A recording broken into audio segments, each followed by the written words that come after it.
Class 7 পরিবেশ ও বিজ্ঞান, জীবন বিজ্ঞান। তো বুঝতেই পারছো যে আজকে আমরা ফুল নিয়ে আলোচনা করব। আগের দিন আমরা পাতা নিয়ে আলোচনা করেছিলাম। তোমরা স্ক্রিনে একটা জবা ফুলের ছবি দেখতে পাচ্ছ।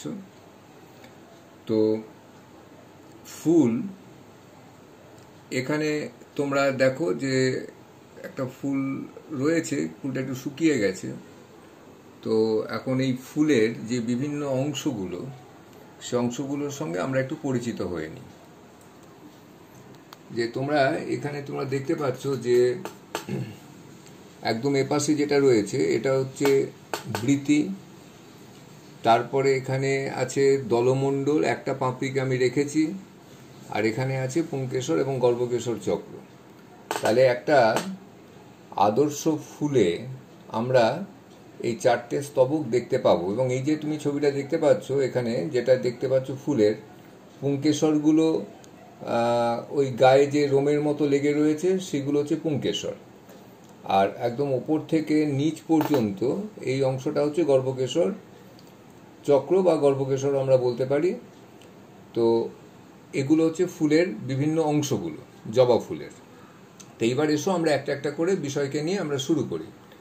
প্রথমে যে বৃতিকে তুমি দেখতে পাচ্ছ জবা ফুলের, এর বৃত্তাংশের সংখ্যা হচ্ছে 5টা, এবং এই বৃত্তাংশগুলো একে অপরের সঙ্গে যুক্ত হয়ে আছে, এই জন্য একে বলা হচ্ছে যুক্ত বৃতি। আবার অনেক ফুলের ক্ষেত্রে এই বৃতি হয় মুক্ত। আর ফুলের যে বৃতি, এর রং হচ্ছে সবুজ। তো এখানে ক্লোরোফিল থাকার জন্যই এর বর্ণ সবুজ। তার দুটো কাজ করে বৃতি মূলত, যে একটা হচ্ছে যে সবুজ হওয়ার জন্য এরা সালোক সংশ্লেষ প্রক্রিয়া খাদ্য তৈরি করতে পারে, আর দ্বিতীয়ত কুড়ি অবস্থায় ফুলের অন্যান্য স্তবকগুলোকে পোকামাকড় বা বাইরের বিভিন্ন ধরনের আবহাওয়াজনিত যে প্রতিকূলতা, সেখান থেকে ফুলের অন্যান্য স্তবকগুলোকে রক্ষা করে। আর এই বৃতিরই দেখো নিচে আবার দেখো কতগুলো বৃতির মতো অংশ দেখতে পাচ্ছ এখানে, সেগুলোকে বলা হয় উপবৃতি। এগুলো সব ফুলে কিন্তু থাকে না, জবা ফুলের ক্ষেত্রে আমরাও উপবৃতিও দেখতে পাচ্ছি। এরপরে জবা ফুলের যদি আমরা দলমণ্ডলের কথা বলি, এখানে একটা পাপড়িকে আমি দেখাচ্ছি।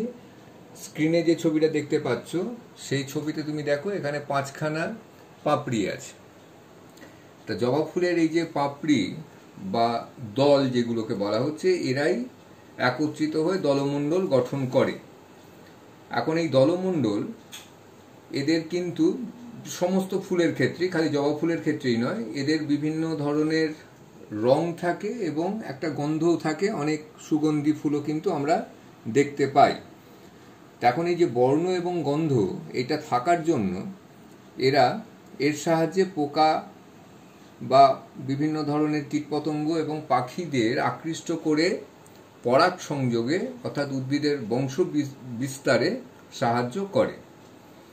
এর পরের অংশ হলো পুংকেশর চক্র। এখন পুংকেশর চক্রের ক্ষেত্রে দেখো যে ওখানে তোমরা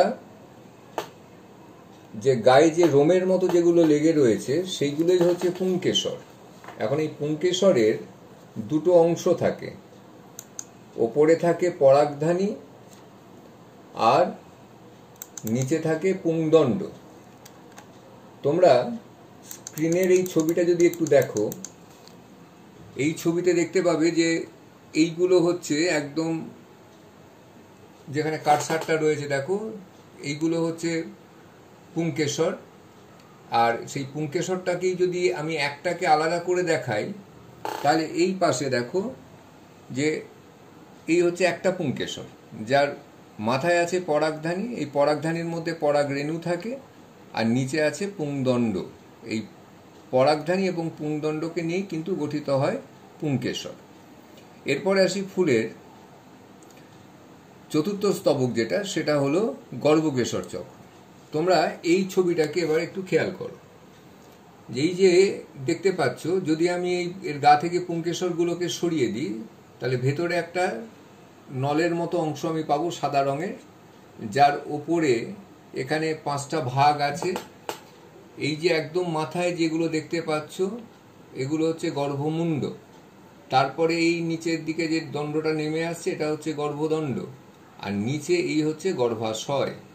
তাহলে গর্ভকেশর চক্রে বা গর্ভকেশর চক্রের মধ্যে আমরা তিনটে অংশ পাচ্ছি, গর্ভমুণ্ড, গর্ভদণ্ড এবং গর্ভাশয়। এই গর্ভাশয়ের মধ্যেই অবস্থান করে ডিম্বক। ফুল থেকে যখন ফল হয় তখন এই যে ডিম্বাশয়, এই ডিম্বাশয়টা পরিণত হয় ফলে, আর এই ডিম্বাশয়ের মধ্যে যে ছোট ছোট দানার মতো যে ডিম্বকগুলোকে আমরা দেখতে পাবো, যদি এটাকে আমরা কাটি তাহলে সেই ডিম্বকগুলো তখন পরিণত হয় বীজে। তাহলে এই হলো তোমার ফুলের চারটে অংশের কথা আমি তোমাকে, বা চারটে স্তবকের কথা তোমাকে বললাম। এবার তোমরা স্ক্রিনে যে ছবিটা দেখতে পাচ্ছ এটা হচ্ছে রজনীগন্ধা ফুলের। তাই এখানে একটা কথা একটু বলার আছে, যে রজনীগন্ধা ফুল নিয়ে তোমরা দেখবে যে এই রজনীগন্ধা ফুলের বৃতি এবং দলমণ্ডলকে, এই হচ্ছে নিচে বৃতি আর ওপরে দল, এই সবুজ রঙের বৃতি এবং সাদা রঙের এই দলকে তোমরা কিন্তু আলাদা করতে পারবে না। যদি কোনো ফুলে এই বৃতি এবং দল যদি সংযুক্ত অবস্থায় থাকে তখন সেটা একটা স্তবক হিসেবে গণ্য হয়, এবং তখন সেটাকে আমরা বলি পুষ্পপুট। অর্থাৎ যে ফুলে বৃতি এবং দলমণ্ডলকে আলাদা করা যায় না, একত্রিত অবস্থায় থাকে, তখন সেই স্তবকটাকে বলা হচ্ছে পুষ্পপুট, যেটা রজনীগন্ধার ক্ষেত্রে আমরা দেখতে পাই। এবং তোমরা এটা নিজেরা বাড়িতে একটুখানি প্র্যাকটিস করে দেখবে যে এরকম ফুল তুমি দেখতে পাচ্ছ কিনা, যে কথাটা আমি বললাম। আচ্ছা, এরপরে যেটা আসবো সেটা হচ্ছে যে সম্পূর্ণ ফুল এবং অসম্পূর্ণ ফুল। তোমরা স্ক্রিনের এই ছবিটা দেখো, দেখে নিশ্চয়ই চিনতে পারছো যে এটা কুমড়ো ফুল। এখন কুমড়ো ফুলে এখানে একটা কুমড়ো হয়ে রয়েছে এই ফুলটার নিচে, অর্থাৎ এই ফুলটার গর্ভাশয়টা ফলে পরিণত হয়েছে, আর এই ফুলে কিন্তু কোনো কুমড়ো তৈরি হয়নি। তার মানে বোঝা যাচ্ছে যে এই ফুলটা কিন্তু হচ্ছে পুরুষ ফুল, আর এই ফুলটা হচ্ছে স্ত্রী ফুল। তার মানে এই দুটো ফুলই কিন্তু অসম্পূর্ণ ফুল। অসম্পূর্ণ ফুল মানে এই ফুলটার মধ্যে, যেটাকে পুরুষ বলছি, তার মধ্যে গর্ভকেশর চক্র নেই, তার মানে এখানে বৃতি আছে, দল আছে, পুংকেশর চক্র আছে। আবার এই ফুলটার মধ্যে পুংকেশর চক্র নেই, এখানে বৃতি আছে, দল আছে, আর গর্ভকেশর চক্র আছে, এবং গর্ভকেশর চক্র আছে বলেই তার গর্ভাশয় বা ডিম্বাশয়টা ফলে পরিণত হয়েছে। তাহলে কোনো ফুলে যদি এই চারটে স্তবকের মধ্যে এক বা একাধিক স্তবক যদি অনুপস্থিত থাকে তখন সেই রকম ফুলকে আমরা অসম্পূর্ণ ফুল বলি। কিন্তু যে জবা ফুলের ছবি আমরা দেখলাম, সে জবা কিন্তু সম্পূর্ণ ফুল, কারণ এই ফুলের মধ্যে তোমরা সব স্তবকগুলোকেই দেখতে পেয়েছো। এবার আর একটা কথা আমি একটু বলে রাখি, যে ফুলের এই যে চারটে স্তবকের কথা তোমরা যেটা জানলে, সেই চারটে স্তবকের মধ্যে এই পুংকেশর এবং গর্ভকেশর চক্রটা হচ্ছে ফুলের জনন স্তবক, আর বৃতি আর দলমণ্ডল এরা হচ্ছে সাহায্যকারী স্তবক। তাহলে এটা পরিষ্কার করে মনে রেখো যে সাহায্যকারী স্তবক হচ্ছে বৃতি এবং দল বা দলমণ্ডল, আর জনন স্তবক হচ্ছে পুংকেশর চক্র এবং গর্ভকেশর চক্র। এরপর তোমাদের আর একটা বিষয় নিয়ে আমি একটু আলোচনা করে আজকের এই ভিডিওটা শেষ করব। যে তোমরা দেখবে তোমাদের বইয়ে যে সমস্ত অ্যাক্টিভিটিগুলো আছে সেগুলো তো তোমরা প্র্যাকটিস করবে, তার মধ্যে দু একটা অ্যাক্টিভিটির কথা আমি একটু বলে দিই। যে ধরো একদম ফুলের শেষে দেখবে 1 নম্বরে আছে যে পাতার রং সবুজ কিন্তু ফুলের পাপড়ি রঙিন হয় কেন। এখন পাতার রং সবুজ হয় এটা তো তোমরা জানো যে ক্লোরোফিল আছে বলে সবুজ হয়, কিন্তু ফুলের পাপড়ি রঙিন হয় কেন? এবং ফুলের পাপড়ির একই রকমের তো রং হয় না, বিভিন্ন রকমের রং হয়। রেড হতে পারে, পিঙ্ক হতে পারে, ব্লু হতে পারে, পার্পল হতে পারে, বিভিন্ন রকম কালারের আমরা ফুল কিন্তু পাই। এখন এই ফুলের পাপড়ি বা দলের এখানে যে কোষগুলো আছে সেই কোষে অ্যান্থোসায়ানিন বলে একটা রঞ্জক পদার্থ থাকে। ভালো করে নামটা মনে রেখো, অ্যান্থোসায়ানিন বলে একটা রঞ্জক পদার্থ থাকে। এই রঞ্জক পদার্থটার উপস্থিতির জন্যই ফুলের পাপড়ির বিভিন্ন রকমের রং হয়। আর ফুলের পাপড়ির রং অন্য আর একটা কাজেও ব্যবহার হয়, সেটা হলো যে কীটপতঙ্গকে আকৃষ্ট করে পরাগ সংযোগে সাহায্য করা। আর সূর্যের আলোর সঙ্গে, ওখানেই দেখবে আর একটা প্রশ্ন আছে যে সূর্যের আলোর সঙ্গে ফুল ফোটার সম্পর্ক কি। এখন সূর্যের আলো পেলে তবেই ফুল ফুটবে, আবার অনেক ফুল আছে যে ফুলগুলো সূর্যের আলোর অনুপস্থিতিতেই ফোটে, রাত্রিবেলায় ফোটে।